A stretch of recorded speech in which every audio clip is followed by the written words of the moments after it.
হবে, আর সরকারের অ্যাক্টিভ বা শক্ত অবস্থানে আসতে হবে, কিন্তু সেই শক্ত অবস্থানে আসারও কিছু জায়গা আছে, সেটা নিয়ে আমার পরবর্তী অংশে নিশ্চয়ই কথা বলবো। আমার মনে হয় যে আপনি অনেকগুলি বিষয়ে আলোকপাত করেছেন এবং কিছু কিছু জায়গায় আপনি বলেছেন যে আইন শৃঙ্খলা পরিস্থিতি ঠিক না করে যদি কারো উপরে দোষ চাপানো হয় তাহলে আসলে এটা জনগণের পক্ষে মেনে নেওয়া কঠিন। আমি শুধু একটা জায়গায় আপনার একটু দৃষ্টি আকর্ষণ করতে চাই। আপনি যখন বলতেছিলেন যে পরিস্থিতি, সেটার পর একটা সংগঠন জানিয়েছিল, এরপর আরো 6টা মাজার ভাঙা হয়েছে, কোথাও কোনো পদক্ষেপ সরকারের দিক থেকে নাই। আসলে আমার কাছে একটা জিনিসের জন্য মনে হয়, আমার একটা হাইপোথিসিস আছে, আমি জানি না, বাংলাদেশকে একটা গণতান্ত্রিক ট্রান্সফরমেশনের দিকে এগিয়ে যাওয়া নিয়ে কারো কারো ব্যারিয়ার আছে। মানে এই সরকারকে অনেক এক্সটেন্ড করো অথবা অন্য কোনো ধরনের সরকার আনার চেষ্টা করো, তার জন্য তো একটা ডিস্টেবিলাইজ করার সিচুয়েশন লাগবে। সরকারের কোনো একটা অংশ কোনোভাবে এর সাথে জড়িত না হলে বর্তমান যে আইন শৃঙ্খলা পরিস্থিতি, এর দায়ভার কারা নেবে? সরকারের বিভিন্ন লোক বা বিভিন্ন উপদেষ্টারা আওয়ামী লীগের উপর দায় চাপিয়ে দিচ্ছে, এটাকে আসলে কত যৌক্তিক হচ্ছে কিনা, এই বিষয় নিয়ে আলোচনা করেছে সাংবাদিক খালেক মহিউদ্দিন, সাংবাদিক মুর্তজা এবং বিশিষ্ট আলোচক গবেষক ডক্টর জাহিদুর রহমান ভাই। পাশাপাশি আলোচনা করেছেন পুলিশের উপর যে হামলা এবং পুলিশ যে একটা নীরবতা ভূমিকা পালন করছে, তারা মানুষের উপর ক্ষমতা দেখাতে পারতেছে না, এটা কি আসলে পুলিশকে ধ্বংস করে দিচ্ছে কিনা। পাশাপাশি বয়ের সংস্কৃতি নিয়ে গুরুত্বপূর্ণ আলোচনা করা হয়েছে এই ভিডিওতে। আমরা আলোচনাগুলো শুনলে আশা করি বর্তমান সময়ের অনেক প্রশ্নের উত্তর সেখানে পেয়ে যাব। চলুন সম্পূর্ণ আলোচনা শুরু করি। ধন্যবাদ আপনাকে এবং আপনার দর্শককে যারা দেখছেন। ডক্টর ইউনূস যে কথাগুলো বলেছেন, আপনি যেগুলো বললেন, আমি আর রিপিট না করে যে কথাগুলোর কথা যদি বলতে চাই, তাহলে সেই কথাগুলো দুই ভাবে ব্যাখ্যা করা যায়। একটা হচ্ছে সেই কথাগুলো সত্য কিনা, আর একটা যে দেশের পরিস্থিতিটাও সেরকম কিনা। আমার কাছে যেটা মনে হয় যে ডক্টর মোহাম্মদ ইউনূস যে কথাগুলো বলেছেন সেই কথাগুলোর ভেতরে অবশ্যই সত্যতা আছে এবং অবশ্যই তিনি সত্য কথাটাই বলছেন, এটা একটা দিক। আরেকটা দিক হচ্ছে যে সরকারের বয়স 7 মাস। আমরা যখন কথা বলি তখন প্রথমত কথা আমাদের ভেতরে একটা জিনিস তৈরি হয় যে 7 মাস বয়স হয়ে গেল এখনো কিছু হলো না। এই যে 7 মাসটাকে আমরা অনেক ক্ষেত্রে, আমার ধারণা যে আমরা হয়তো 7 বছর মনে করে কথাটা বলে ফেলি। এটা মনে করার একটা কারণ আছে। একটা কারণ হয়তো এরকম যে, আমার সাথে হয়তো কেউ একমত হবেন, কেউ দ্বিমত করবেন, যে পরিস্থিতিতে ডক্টর মোহাম্মদ ইউনূস বাংলাদেশের দেশ পরিচালনার দায়িত্বে এসেছেন এবং আসার আগে তার বিষয়ে দেশের জনমানুষের যে ধারণা ছিল, সারা পৃথিবীতে তার যে কর্মকাণ্ড গ্রহণযোগ্যতা, সেই পরিপ্রেক্ষিতে সারা দেশের মানুষের তার প্রতি যে গ্রহণযোগ্যতা ধারণা, সেই ধারণাটা সম্ভবত অনেকটা এমন ছিল যে ডক্টর মোহাম্মদ একজন ম্যাজিশিয়ান, তিনি আসবেন এবং এসে সব সমস্যার সমাধান করে ফেলবেন। তো তিনি এসেছেন, মানুষ এক ধরনের আশায় বুক বেঁধেছে, বিপুল প্রত্যাশা তৈরি হচ্ছে। তো সেই প্রত্যাশার জায়গাতে তখন মানুষের ভেতরে ওই ব্যাপারটা তৈরি হলো যে কই আমার আইন শৃঙ্খলা পরিস্থিতি তো ঠিক হলো না, চুরি বাড়লো কেন, ছিনতাই বাড়লো কেন, সামগ্রিক আইন শৃঙ্খলা পরিস্থিতিতে তো অবনতির অবস্থা আছেই, বা কোনো কোনো ক্ষেত্রে একটু বেড়ে গেল। মোহাম্মদপুর এলাকায় অনবরত ডাকাতি হচ্ছে, ঘটনাটা পুরোপুরি সত্য নয়, কিন্তু ডাকাতির 2-1টি ঘটনা ঘটেছে, এটা সত্যি। কিন্তু সরকারের পক্ষ থেকে প্রথমত কথাই যে ডাকাতির যে ঘটনাটা ঘটেছে, সেই ঘটনাটা নিয়ন্ত্রণ করার জন্য যে পরিমাণ অ্যাক্টিভ থাকা দরকার ছিল, যে পরিমাণ অ্যাক্টিভ দেশের মানুষকে দেখানো দরকার ছিল। আমি যদি এলাকার কথা দিয়ে বলি, যে ধরেন মোহাম্মদপুর এলাকা বা ধানমন্ডি এলাকা, ওই মোহাম্মদপুর বা ধানমন্ডি এলাকার মানুষকেও সরকার দৃশ্যমানভাবে ওই জিনিসটা দেখাতে পারে নাই যে সরকার খুব তৎপর আছে। সরকার মানুষের মনে আস্থাটা আনতে পারে নাই। মানুষ একটা সামাজিক যোগাযোগ মাধ্যমে কেউ একজন লিখে দিল যে ডাকাতি হচ্ছে, ডাকাত হচ্ছে, অমুক এলাকায় ডাকাত পড়েছে, একটা পুরো অঞ্চলের পুরো এলাকার সব মানুষ জেগে বসে থাকলো লাইট জ্বালিয়ে, যে ঘুমানো যাবে না, তাহলে ডাকাত আসতে পারে। এই জায়গাটিতে সরকারের যে অ্যাক্টিভ রোল প্লে করার দরকার ছিল, সেই জায়গাটাতে একটা বড় রকমের ঘাটতি আছে। এটা সরকারের দিক থেকে। আরেকটা জিনিস হচ্ছে, যেটা আরেকটা দিক, যে এই 7 মাস অনেক বেশি সময় নয়, কিন্তু যদি আমি অন্তর্বর্তীকালীন সরকারের মেয়াদ 2 বছর ধরি, সেই 2 বছর যদি সময় ধরি, তাহলে আবার 7 মাস একটা বড়।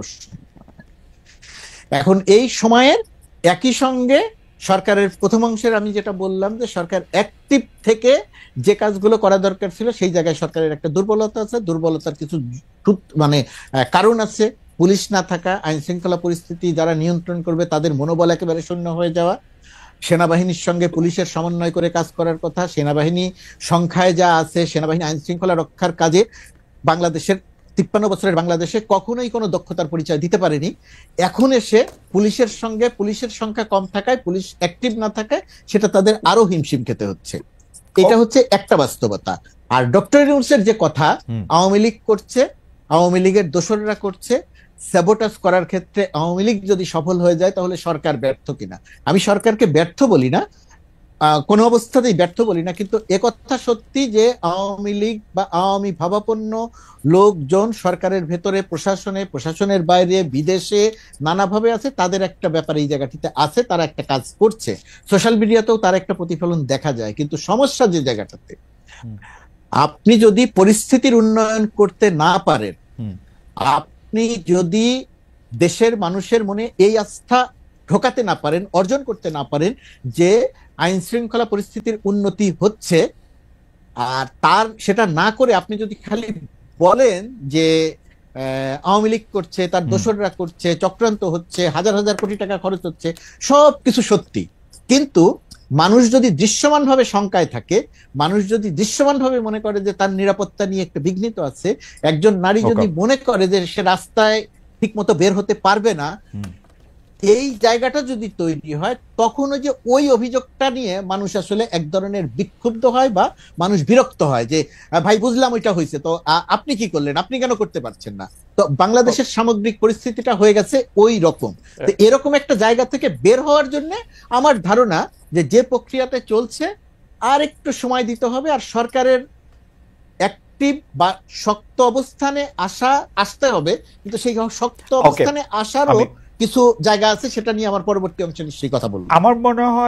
আমার মনে হয় যে আপনি অনেকগুলি বিষয়ে আলোকপাত করেছেন এবং কিছু কিছু জায়গায় আপনি বলেছেন যে আইন শৃঙ্খলা পরিস্থিতি ঠিক না করে যদি কারো উপরে দোষ চাপানো হয় তাহলে আসলে এটা জনগণের পক্ষে মেনে নেওয়া কঠিন। আমি শুধু একটা জায়গায় আপনার একটু দৃষ্টি আকর্ষণ করতে চাই। আপনি যখন বলতেছিলেন যে পরিস্থিতির কথা, যে যেই পরিস্থিতিতে আমরা ক্ষমতা এই সরকারকে নিতে দেখেছি, তারপর থেকে যে 7 মাস, সেই 7 মাসের মধ্যে, কিন্তু আমরা যখন একটা জিনিসের পরিস্থিতি বলি তখন আমরা তো আশা করব ব্যাপারটা পরিস্থিতি থেকে একটা উত্তরণের, আমরা তো ভালোর ত্বরণটা দেখতে চাইবো।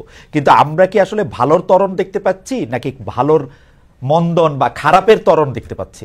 ওই জায়গাটা থেকে যদি আপনি একটু বলতেন। এবং সেই ক্ষেত্রে আমি দেখতে পাচ্ছি, কিন্তু আপনার সাথে আমি দ্বিমত করব না, কিন্তু আমি দেখতে পাচ্ছি কিন্তু এই সরকারের সমস্ত কিছু হচ্ছে অন্যের উপর দায় চাপানো। শেখ হাসিনা সরকার কি কি করে গেছে, আমরা গাজায় আছি, আমরা ধ্বংস হয়ে গেছি, ধ্বংসস্তূপের মধ্যে আছি। ধ্বংসস্তূপের মধ্যে আমরা আগস্টের 5 তারিখের ছিলাম, আস্তে আস্তে তো ধ্বংসস্তূপ ঠিক হবে, নতুন নতুন ধ্বংসস্তূপ তৈরি হচ্ছে। কিন্তু এখন প্রথমত কথা, এই যে ধ্বংসস্তূপ বা পরিস্থিতি যেটা ছিল তার চেয়ে উন্নয়ন তার চেয়ে ভালো হলো না তার চেয়ে খারাপ হয়ে গেল, এরও দুইটা দিক আছে খালেদ। দুইটা দিকের মধ্যে একটি দিক হচ্ছে সামগ্রিকভাবে সাধারণ জনমানুষের প্রতিনিয়ত শঙ্কা তৈরি হয়। সেই জায়গাটা আপনি যদি নিয়ে কথা বলেন, তাহলে এই মুহূর্তে বাংলাদেশে একজন মানুষও থাকার কথা নয় যে বলবে যে না পরিস্থিতি খুব উন্নতি হয়েছে, পরিস্থিতি খুব ভালো হয়েছে। এটা যদি বলা হয় তাহলে মাঠের পরিস্থিতি আর আমার কথা এক হবে না। মানুষ আমার কথা শুনে হাসবে, কেউ কেউ গালি দিবে। এটা হচ্ছে বাস্তবতা, 1 নাম্বার। 2 নাম্বার যেটা, এই যে ভালো এবং খারাপ, এটা হলো একটা দিক। আরেকটা জিনিস যদি আপনি খেয়াল করে দেখেন, তাহলে ভালো কি আসলে কোনো কিছু হয় নাই, সেটা সাধারণ মানুষ পর্যন্ত ওইভাবে দৃশ্যমান নয় যে জায়গাগুলোতে কাজ হয়েছে। ধরেন জিনিসপত্রের দামের, 1 মিনিট জিনিসপত্রের দামের কথা যদি আপনি বলেন, সরকার দায়িত্ব নেওয়ার পর থেকে যেভাবে বাড়ছিল জিনিসপত্রের দাম, কিন্তু চাল এবং তেল ছাড়া জিনিসপত্রের দাম কিন্তু এই মুহূর্তে সাধারণ জনমানুষের ক্রয় ক্ষমতার মধ্যে আছে। জিনিসের দাম 1 বছর আগে যে জায়গাটাতে ছিল তার চেয়ে বাড়ে নাই। বেগুনের কেজি অন্যান্য সময়ে যে ভাবে বেড়ে যেত, এই রোজার মধ্যে সেরকম বাড়ে নাই। শসার দাম সেভাবে বাড়ে নাই, কাঁচামরিচের দাম বাড়ে নাই, পটলের দাম বাড়ে নাই। এই যে একটা জায়গাতে, এই জায়গাটাতে ডেফিনেটলি কাজ হয়েছে, 1 নাম্বার। 2 নাম্বার হচ্ছে আর যে জায়গাটাতে কাজ হয়েছে সাধারণ মানুষের যে জায়গাটাতে প্রভাব পড়ে না। ধরেন ব্যাংক থেকে দিন হিসাবে যদি আগে হিসাব করেন, ব্যাংক থেকে যে পরিমাণ টাকা ঋণ বা জালিয়াতির নামে বের হয়ে যেত সেটা বন্ধ হচ্ছে, 1 নাম্বার। 2 নাম্বার, যে পরিমাণ টাকা পাচার হয়ে যেত সেই পাচার হওয়াটা বন্ধ হচ্ছে। এই আর্থিক খাতে আগের একেবারে পুরোপুরিভাবে শৃঙ্খলা এসেছে আমি সেটা বলবো না, কিন্তু আর্থিক খাতে যে প্রক্রিয়াতে নৈরাজ্য চলছিল, টাকা ছাপিয়ে যে প্রক্রিয়াতে ঋণের নামে দিয়ে দেয়া হচ্ছিল এবং পাচার হয়ে যাচ্ছিল, সেই বড় বড় জায়গাগুলোতে কাজ হয়েছে। ঋণ, হ্যাঁ, এই জায়গাগুলোতে কাজ হয়েছে। সুতরাং কাজ হয় নাই এটা যদি আমি বলি তাহলে সেটাও আবার সত্য বলা হবে না। মুর্তজা ভাই, অর্থনৈতিক বিষয়গুলি আসার আগে আমরা একটু যদি নিরাপত্তার জায়গায় থাকি, কারণ অর্থনৈতিক বিষয়গুলিতে আমাদের আলাদা প্রশ্ন আছে, তবু আমি একটু নিরাপত্তাজনিত প্রশ্নটা করে রাখি। আপনি নিশ্চয়ই খেয়াল করেছেন যে বাংলাদেশে থেকে আমি আজকে রাখাল রাহার কথা বলি, সোহেল হাসান মোহাম্মদ গালিবের কথা বলি, বা অন্য কোনো ধর্ম প্রচারকের কথা বলি, প্রকাশ্যে সাতিমে রাসূল বা অন্য কোনো ঘোষণা দিয়ে বলা হচ্ছে যে তাদের কল্লা ফেলে দিতে হবে, তাদেরকে মৃত্যুদণ্ড দিতে হবে, আমাদেরকে হাতের স্বাধীনতা দিতে হবে। আমি অবিশ্বাসের জন্য সেই কথা আবার শুনতে চাইলাম, আবার এই কথা এরকম বলা হলো। আমি তো এরকম কোনো ব্যবস্থা দেখি নাই যেটা এই কথা আর কখনো বলা হবে কিনা। আপনি যে কথাটা বললেন এই কথাটা একদম শতভাগ সঠিক, এবং সরকার তো স্পষ্ট এই জায়গাটিতে সরকারের ভয়াবহ রকমের ফেলিউর আছে। সরকারের পক্ষ থেকে যখন বলা হয় একটা কথা যে এখন থেকে আবার যদি কোনো কিছু হয় তাহলে কঠোর ব্যবস্থা নেওয়া হবে, এইটা সাধারণ জনমানুষের কাছে সঠিক বার্তা হিসেবে যায় না। ওকে, আমি জনাব গোলাম মুর্তজা এবং অর্থনীতির প্রসঙ্গ আমি আসলে দুই একটা বিষয় নিয়ে আপনার সঙ্গে আলোচনা করতে চাই। তার আগে আমি ডক্টর জাহিদুর রহমানকে শুনি। ডক্টর জাহিদুর রহমান, আপনার নিশ্চয়ই আমরা যে আলোচনাটা করতেছিলাম সেটা নিয়ে আপনার নিশ্চয়ই বক্তব্য থাকবে, কিন্তু আমার প্রশ্নটা আমি একটু করে রাখি। নতুন রাজনৈতিক দল নিবন্ধনের জন্য বিজ্ঞপ্তি দিয়েছে নির্বাচন কমিশন। আপনি জানেন যে এর মাধ্যমে এক ধরনের নির্বাচনের ট্রেনের যাত্রা শুরু হয়েছে বলে কেউ কেউ বলছেন। আপনি নিজেও নির্বাচন সংস্কার কমিশনের সদস্য ছিলেন, আপনারা কতগুলি সুপারিশ দিয়েছেন, সেগুলি সংস্কার করতে বলেছেন, কিন্তু সেগুলি সংস্কার করা নিয়ে কোনো অগ্রগতি আছে কিনা, শুরু হয়েছে কিনা তাই আমরা জানি না।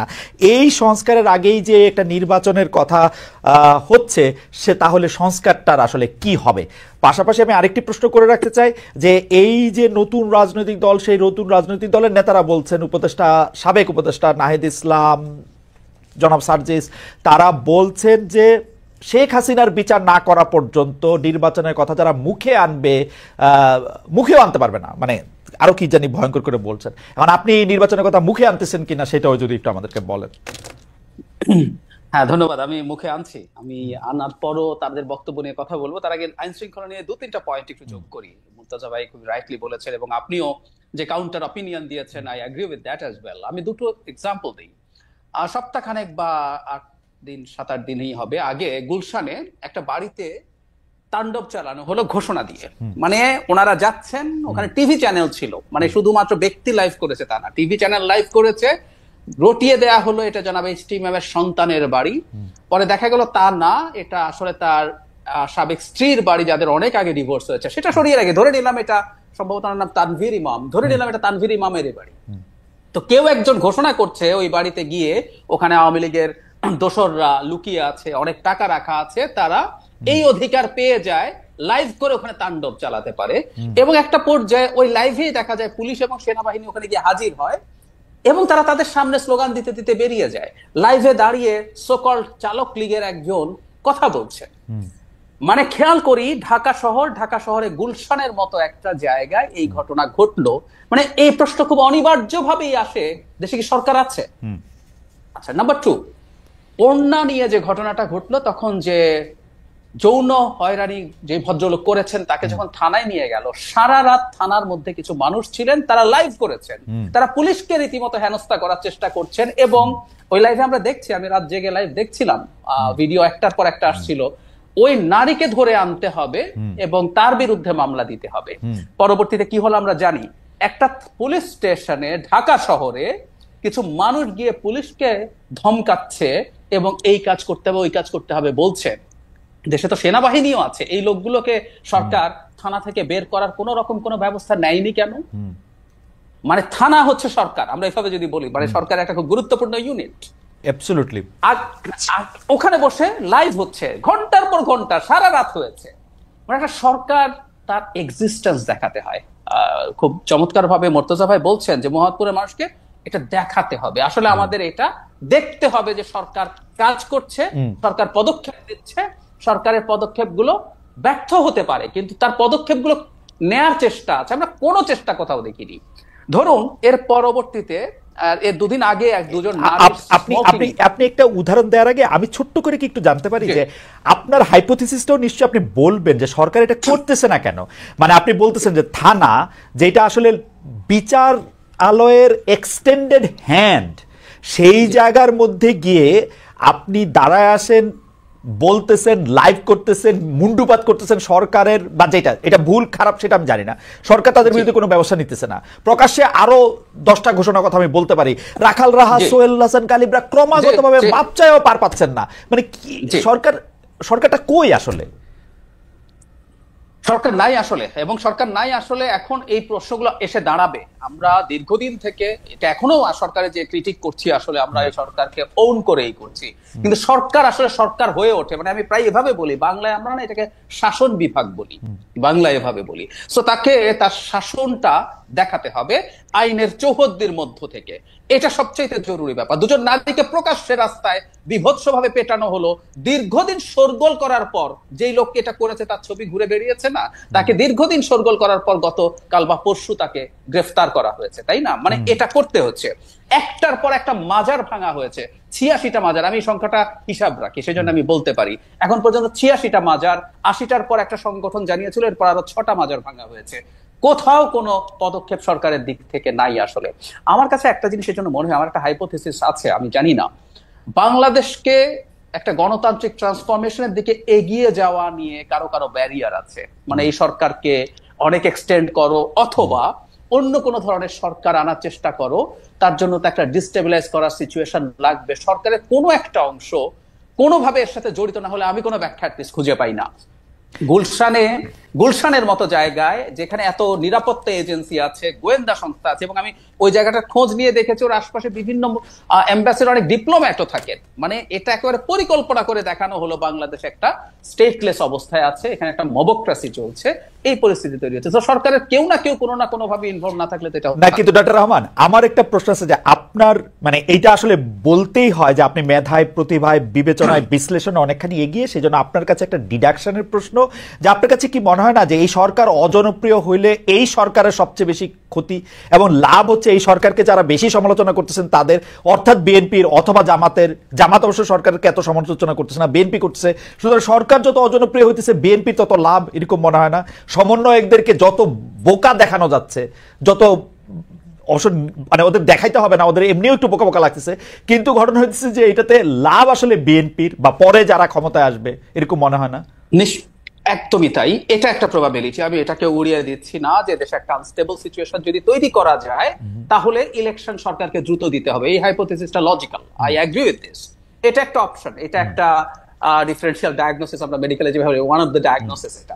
কিন্তু আবার এটাও, কারণ আমরা দেখছি প্যারালালি আরেকটা চেষ্টা চালু হয়েছে, দেশে ইলেকশন চাইলে পলিটিক্যাল পার্টিকে বদমাশ বলা হচ্ছে।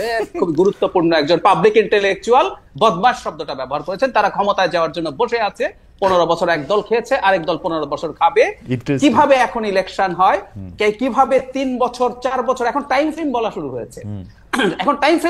হয়েছে, গুরুত্বপূর্ণ লোকজন। এবং আমরা আসলে যেহেতু দেশের পলিটিক্যাল অবস্থা খোঁজ খবর রাখি, যাদের একটা অংশের সাথে খুবই যোগাযোগ আছে, ছাত্রদের, সমন্বয়কদের এবং সরকারের কারো কারো, তারা যখন এই আলাপগুলো করে, তখন এটা আর একটা অপশন যে সরকার যদি আনস্টেবল হয়ে ওঠে তাহলে ভিন্ন কিছু, সেটা 1-11, সেটা একটা মিলিটারি টেক ওভার, অথবা একটা সোকল্ড আমি বলছি এটা জেনে শুনে, এই ফাইটটা আমি দীর্ঘদিন থেকে করছি, একটা বিপ্লবী সরকার এখনো এই আলাপ তোলা হয় যাতে করানোর চেষ্টা করা যায়। তারা সফল হবে কিনা ডিফারেন্ট আলোচনা। সো এইরকমও একটা অপশন আসলে এখানে আছে। সো আমরা দুটোকেই কনসিডারেশনে নিশ্চয়ই রাখবো। আমি আপনারটাকেও গ্রহণ করছি।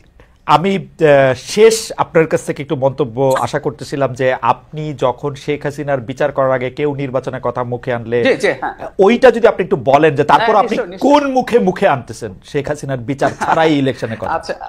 আচ্ছা, প্রাথমিকভাবে আমি মনে করি, আমি প্রায় বলি কথাটা, পৃথিবীর কোন দেশের পলিটিশিয়ানদের কথাকে আসলে আক্ষরিকভাবে না নেওয়াই উচিত হবে। এগুলো রেটরিক সারা পৃথিবীতেই থাকে, যারা পৃথিবীতে থাকে। কিন্তু আমি তাদেরকে একটা প্রশ্ন করেছিলাম, আসলে তাদের লোক অনেকের সাথে আমি টিভিতে টক শো করি, সেটা হচ্ছে মানে বিচার বলতে কি বোঝাচ্ছেন তারা। মানে আমি একজন তো ফাঁসির কাছে দেখার আগ পর্যন্ত মানে নির্বাচনের কথা বলা যাবে না বলেছেন। তো বিচার কোন পর্যায় পর্যন্ত? আপনি এই ব্যাপারগুলো খুবই ভালো ওয়াকিবহাল আছেন, যে তার যে আইসিটিতে বিচার হচ্ছে, এটার প্রাথমিক রায় হবে, এটার আপিল হবে, যদি তার মৃত্যুদণ্ড হয় তার ডেথ রেফারেন্স হবে, তারপর অনেক সব পদক্ষেপ, ঠিক আছে, ফাঁসির কাছে না ফাইনাল রায়। সো আমি ব্যক্তিগতভাবে যেটা মনে করি, তারা এখন রাজনীতি করছেন এবং বাংলাদেশের রাজনীতি করছেন, এবং ফ্র্যাঙ্কলি স্পিকিং আমি আশা করি আমার ছোট ভাইরা বোনরা এটা নিয়ে মন খারাপ করবেন না। তারা একটা নতুন বন্দোবস্তের কথা বলছেন, আমি কোনো নতুন বন্দোবস্ত আসলে দেখছি না। এটা একেবারেই পুরনো বন্দোবস্তের রাজনীতি করছেন, যেখানে আসলে তারা একই রকম ভাবে রেটরিক ব্যবহার করছেন, করে আসলে মূলত যেটা চাইছেন, এটা কখনো সংস্কারের নামে, কখনো এই বিচারের নামে তারা they are interested to buy more time। এবং সেটার কারণটা খুব সোজা, নির্বাচন যদি আর 1-1.5 বছরের মধ্যে হয়ে যায়, তাদের তো আসলে দল খুব বেশি গোছানো হয়নি, সো বেশি সময় পেলে তারা সেটা করতে পারবে না। আপনি বলেছিলেন জামায়াত তাদের সাথে দ্বিমত করছে না, এটারও কারণ একই, কারণ জামায়াত মনে করছে তারা একটা জোট তৈরি করতে পারবে আদার ইসলামিক পার্টি এবং স্টুডেন্টদের সাথেও তাদের যোগাযোগ আছে, বেশি সময় পেলে ভালো হয়, সেজন্যই তারা সংস্কারের পক্ষে আছেন।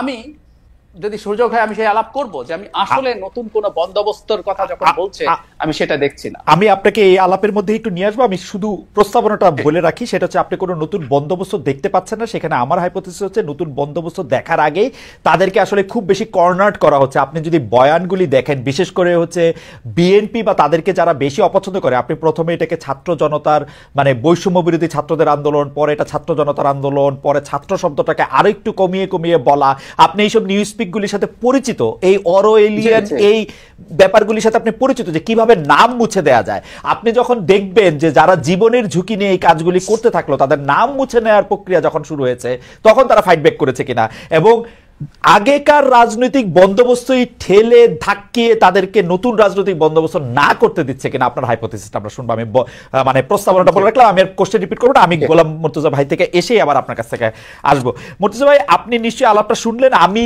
আপনার প্রসঙ্গে একটু একটা প্রসঙ্গ করতে চাই, যে আপনি গত মাসে এক টক শোতে আওয়ামী লীগকে ইঙ্গিত করে হয়তো এরকম বলেছেন যে পরাজিতদের ধ্বংস করে দিতে হবে।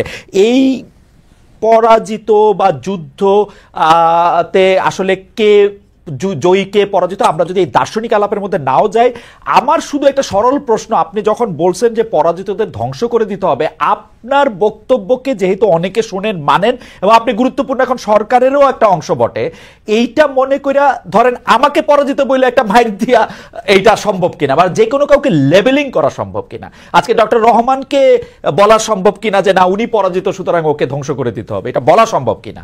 আমি এইটা একটা আপনার এই বক্তব্যটা একটা লেবেলিং এর মানে মানে মানে মানে একটা বৈশিষ্ট্য বা বীজ ধারণ করে কিনা। ধন্যবাদ আপনাকে যে আপনি এই প্রশ্নটা করেছেন। এই প্রশ্নটার একটা প্রশ্ন করে কোনো একটা কথা বলে পরবর্তীতে যখন সেই কথাটার আবার ব্যাখ্যা দিতে হয় যে আমি এই কথাটা এইভাবে বলি নাই, আমি অমুক ভাবে বলেছি, তখন বোঝা যায় যে ওই কথাটা আসলে সমাজে বিভিন্ন রকমের অর্থ তৈরি করেছে। অর্থাৎ আমি যেটা মনে করে বলেছি, যারা আমার কথা শুনছেন তারা বিষয়টিকে সেটা মনে করছেন না। মনে করছেন না যেটা দুই ভাবে, একটা মনে করছেন না উদ্দেশ্যমূলক ভাবে, আরেকটা মনে করছেন না সত্যি সত্যিই তারা বুঝতে পারছেন না হয়তো যে আমি এটা দিয়ে কি বুঝালাম। এটা দিয়ে আমি যখন বলেছি পরাজিতদের ধ্বংস করে দিতে হবে, তখন অনেকেই মনে করছেন যে আমি মনে হয় পরাজিতদের হত্যা করতে বলেছি, তার মানে কি হাজার হাজার মানুষকে হত্যা করে ফেলতে হবে, এরকম ব্যাখ্যাও হয়েছে। আর আপনি যে কথাটা বলছেন যে পরাজিতদের ধ্বংস, পরাজিত কে? পরাজিত হন আপনাকে মনে করা হলে পরাজিত হন আপনাকে ধ্বংস করে দিতে হবে, সেটি কিরকম? 5 আগস্ট যাদের বিরুদ্ধে আন্দোলন হয়েছে, শত্রু সুনির্দিষ্ট, চেনা জানা, এই শত্রু চেনা জানা যে পরাজিত পক্ষ, সেই পরাজিত পক্ষ যখন আবার মাঠে এসে যখন আবার আর এক রকমের অরাজকতা তৈরি করছে, সেই অরাজকতা যাতে তৈরি করতে না পারে তাদের যে অপরাজনৈতিক শক্তি, আমি ধ্বংস করে দেয়া বলতে তাদের সেই অপতৎপরতাকে বুঝিয়েছিলাম। কিন্তু আমার এই কথাটা নানা রকমের ব্যাখ্যা হয়েছে, যে কারণে আমাকে আবার ব্যাখ্যা দিতে হয়েছে, এবং সেই প্রশ্নটি আপনি আবারও করলেন। এবং আমি এও জানি যে আমি এখন যে ব্যাখ্যাটা দিচ্ছি সেই ব্যাখ্যাটা দিয়েও সব মানুষ সন্তুষ্ট হবেন না। এটা অ্যাবসলিউটলি মুর্তজা ভাই, আমি আপনার সাথে একমত। আমিও একটা কথা বললে তার ব্যাখ্যা দিতে হয় তিনটার জায়গা থেকে, যদি কেউ আমার থেকে ব্যাখ্যা চায়। আমি যেহেতু অত গুরুত্বপূর্ণ না, কিন্তু ব্যাখ্যা দিতে হলে এরকম ব্যাখ্যা দিতেই থাকতে হয়। খালেদ, আপনি অনেক গুরুত্বপূর্ণ। আর আমার বক্তব্যটা খুব পরিষ্কার, যে ফ্যাসিস্ট শক্তিকে, যে মাফিয়া শক্তিকে, যেটা জাহিদ ভাই বারবার বলেন, যে মাফিয়া, যে টেরোরিস্ট শক্তিকে বাংলাদেশের মানুষ ছাত্র জনতা আন্দোলনের নেতৃত্ব দিয়েছে, সেই মানুষ রক্তের বিনিময়ে তাদেরকে পরাজিত পরাজিত শক্তি, একটু শেষ করি, সেই পরাজিত শক্তি যদি আবার আপনাকে হুমকি দেয় যে আমি তোমাকে আবার হত্যা করব, আমি তোমাকে আবার শিক্ষা দিব, সেই পরাজিত শক্তি যাতে ওই হুমকি আর কোনোদিন দিতে না পারে, আমি সেটাকে ধ্বংস করে দেওয়ার কথা বলেছি। আমি পরাজিত শক্তির ধ্বংস বলতে আমি বাড়ি ভাঙা বুঝাই নাই। আমি পরাজিত শক্তিকে ধ্বংস করা বলতে হত্যা করাকে বুঝাইনি। আচ্ছা, বাড়ি ভাঙার প্রসঙ্গটা যেহেতু তুললেন, আমি আগে প্রশ্নটা করে রাখি যে মুর্তজা ভাই, আমি আর আপনি তো মনে হয় 30 বছর ধরে পরিচিত, একই রকম জায়গায় আসি। আপনি আমার থেকে সামান্য বড় হইলেও আমরা প্রায় বন্ধুর মতো। আমি একটা দুইটা জায়গায় একটু আপনার সাথে দ্বিমত পোষণ করি যে এটা মাঠ না, এটা ভার্চুয়াল মাঠ। মাঠে তারা কোনো কিছু করতে পারছে এটা দেখে নাই। আর 2 নাম্বার, আপনি যে হুমকির কথা বলতেছেন, যে হুমকিকে কেউ কেউ, আমার কাছে মনে হয়, আমি এটা নিয়ে আসলে ডক্টর রহমানের কথাও শুনবো, যে কেউ কেউ এইটাকে একটা ভয় বা আতঙ্কের জায়গায় দেখতেছেন, কিন্তু আমার পায়ে হইলো হাসি। কারণ হচ্ছে আমি এইটাকে খুবই রসিকতা হিসাবে দেখি। একটা দেশে আসতে পারে না, একটা কথা বলে না, কাউরে না বইলা পালায় চলে গেছে, তারা একটা জিনিস রেকর্ড করে কোথাও একটা প্রচার করবে, তাতে বাংলাদেশে একটা বড় লোক, একটা বড় ধরনের দক্ষযোগ্য বেঁধে যাবে। এইটা আমার কাছে মনে হয় না তাদের এই শক্তি আসে। এই শক্তির কথা বলে বলে আমরা তাদেরকে একটা আরো জুজুর ভয় তৈরি করি কিনা। আর আমি এটা আমি ছোট করে একটু আমার 2 পয়সা দিয়ে রাখলাম, কিন্তু আমি প্রশ্নটা করি, বাড়ি ভাঙার প্রসঙ্গে আপনি বলছেন যে আপনি কিন্তু বাড়ি ভাঙতে বলেন নাই, এবং আমার ইন্টারপ্রিটেশন আপনি কখনো বাড়ি ভাঙতে বলেন নাই বা কারো কোনো ক্ষতি করতে বলেন নাই।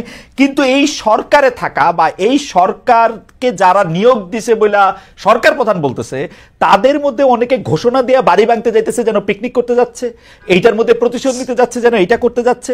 বলা হচ্ছে এই যে নির্বাচনের নাম মুখেও আনা যাবে না। আপনি 1-2 মিনিটে এইটার কথা একটু আপনি বলবেন কিনা, যে এইটা কি ধরনের আচরণ, মানে তারা, মানে এই আচরণ করার মানে কি এই সরকারের মধ্যে থেকে?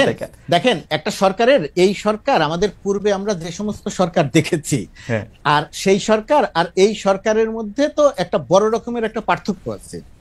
আপনি বিগত 16 বছরের সরকারের মধ্যে, আমি সরকারের অংশ, ছোট্ট খুব ক্ষুদ্রভাবে অংশ, সেই ক্ষুদ্রভাবে অংশ হলেও আমি যেভাবে যে কথাগুলো বলছি, আপনি বিগত 16 বছরে ওই সরকারের একেবারে ছোট থেকে বড় কোনো নেতার মুখ থেকে, কোনো কর্মকর্তার মুখ থেকে এরকম সামান্যতম কোনো কথা শোনেন নাই। কিন্তু বর্তমান সময়ে এসে এই কথাগুলো আপনি শুনছেন, আমি এই কথাগুলো বলছি। রাইট। এই যে ধরেন নির্বাচন নাম মুখে আনবে না, আমি কিন্তু যে কোনো শোতে বা যে কোনো জায়গাতে কথা বলতে গেলে যে নির্বাচন হবে, আমি তখন আমার একটাই বক্তব্য থাকে, নির্বাচন নিয়ে অনেক রকমের কথা হবে, অনেক রকমের আলোচনা হবে, শঙ্কা হবে, পরিস্থিতি এমন হবে যে আর মনে হয় নির্বাচন হলো না। কিন্তু আমি নির্বাচন বলতে বুঝি, ডক্টর মোহাম্মদ ইউনূস যে কথা বলেছেন যে ডিসেম্বর থেকে মার্চের মধ্যে নির্বাচন হবে, আমি নির্বাচন বলতে বুঝি যে নির্বাচন ডিসেম্বর বা জানুয়ারির মধ্যে হবে। কিন্তু সেই নির্বাচন নিয়ে নাম মুখে আনা যাবে না, সেই কথা যেরকম আলোচনা হবে, এর চেয়েও বড় বড় কথা আলোচনা হবে। কিন্তু নির্বাচন নিয়ে আমার কোনো শঙ্কা নেই। মুর্তজা ভাই, আপনার কাছে কি মনে হয় যে ওরা কি এই জাতীয় সংসদ নির্বাচন করতে একটু ভয় পাইতেছে নতুন রাজনৈতিক দলটা? মানে ভয়ের তো কোনো কারণ নাই। না, দেখেন, একটা রাজনৈতিক দল, একজন রাজনৈতিক নেতা কোন বিবেচনায় কোন কথাটা বলেন, সেই কথাটার অর্থ তিনি কি বললেন আর সাধারণ মানুষ কি ভেবে নিল, রাজনৈতিক নেতার কথাকে আপনি কখনোই হুবহু হিসেবে ধরবেন না। আচ্ছা, যে সে আপনি আমি তো সরল ভাবে জি না না আমি ঢাকা শহরে বসে বলছি যে নির্বাচন ডিসেম্বর বা মার্চের মধ্যে হবে, আমি সরকারের অংশ। আবার আরেকজন যে এই কথাটা বলছেন, সে সরকারের অংশ নয়, কিন্তু সরকারের তার আমার চেয়ে অনেক গুরুত্বপূর্ণ, সে সরকারের কাছে, কারণ তাদের প্রতিনিধিরাই সরকারে আছে। সুতরাং সেই মানুষটা যখন কথা বলছেন, আমি আবার সরকারের অংশ হয়েও আমি বলছি নির্বাচন ডিসেম্বরে হবে, আবার উনি বলেছেন যে নির্বাচনের নাম মুখেও আনবেন না, যদিও উনি তার একটা ব্যাখ্যা দিয়েছেন যে নির্বাচন বলতে ওই ব্যাখ্যা বলতে তিনি বুঝিয়েছেন যে নির্বাচন বলতে তিনি বুঝিয়েছেন যে নির্বাচন পিছানোর কথা তিনি বলেন নাই, তিনি বলেছেন শেখ হাসিনার বিচার প্রসঙ্গে, এটার একটা কথা তিনি বলেছেন। আর আপনার ইন্টারেস্টিং ছিল, আমি কথা বলতে চেয়েছিলাম আপনার প্রথম প্রশ্নটা কি যেন ছিল, ভুলে গেলাম। প্রথম প্রশ্ন যদি কখনো আবার আচ্ছা হ্যাঁ, যদি আপনি ওই যে না, প্রথম প্রশ্ন তো ছিল হচ্ছে পরাজিতদের ধ্বংস করা প্রসঙ্গে। আমি জানতে চাইছিলাম যে এটা একটা ট্যাগ দেয় কিনা, এটা ট্যাগ দেয় কিনা, এটা একটা ট্যাগ তো দেয়। হ্যাঁ, এটা একটা ট্যাগ দেয় কিনা। ঠিক আছে, আমরা আবার আসবো আপনার কাছে। আমি একটু ডক্টর জাহিদুর রহমানের কাছে যাই। আরেকটা জিনিস ওই জায়গাটাতে আমি একটু কথা বলে নেই। ধরেন একটা ঘটনা, ওই যে আপনি পরাজিত শক্তির কথা বলছিলেন, যে টেলিফোনে হুমকি দিল, ধরেন ইউরোপের কোন একটা দেশে 8 জন নেতার সাথে বসে সে বলল বাংলাদেশে আসতেছি, সীমান্তের কাছে, হ্যাঁ সীমান্তের কাছেই আসছি, ধরে ধরে শিক্ষা দিব, ইত্যাদি ইত্যাদি কথা বলো। এই কথাটার আপনার কাছে প্রতিক্রিয়াটা একরকম, আমার কাছে প্রতিক্রিয়া একরকম, আর মাঠে থেকে যারা আন্দোলন করেছিল তাদের কাছে প্রতিক্রিয়াটা আর একরকম। তাদের কাছে প্রতিক্রিয়াটা, আপনার কাছে হাসি পায়, আমার কাছেও হাসি পায়। হাসি পায় কেন? কারণ আমি জানি যে সে কখনো আসতে পারবে না, আসার মতো অবস্থা তার নাই। এক নাম্বার, হরতাল দিল, সেই হরতাল কি হলো সেটা তো আমরা দেখলাম।